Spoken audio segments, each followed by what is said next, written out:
12 বাড়াবাড়ি। স্কুলে গিয়ে জানলাম 12 ইঞ্চিতে 1 ফুট, 12টায় 1 ডজন।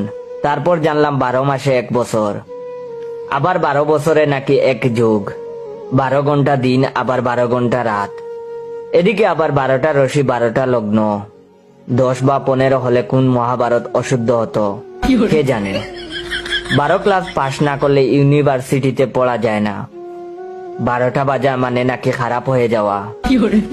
আমরা সবসময় শুনি ছেলেটার 12টা বেজে গেছে, জিনিসটার 12টা বেজে গেছে, দেশের 12টা বাজতে চলছে ইত্যাদি। এদিকে আমাদের ঘড়িতে রোজ 2 বার করে 12টা বাজে, কিন্তু ঘড়ি খারাপ হয় না। তাহলে 12টা বাজে মানে খারাপ হওয়া কেন? 12 হাত কাকুরের 13 হাত বিচি, একথা প্রায় শোনা যায়। আরে বাবা, কাকুর কখনো 12 হাতের হয় না।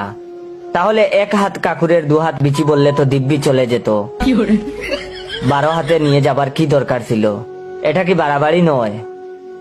এছাড়াও 12 ভূতের শ্রাদ্ধ, 12 গড়, 1 উঠোন, 12 মাইশা, 12 হাত কাপড়, 12 বইয়া, 12র কোনো শেষই নেই। এছাড়া আপনার ইনবক্সে প্রথম যে 5 জন আছে তারাও হচ্ছে 12 বাতার।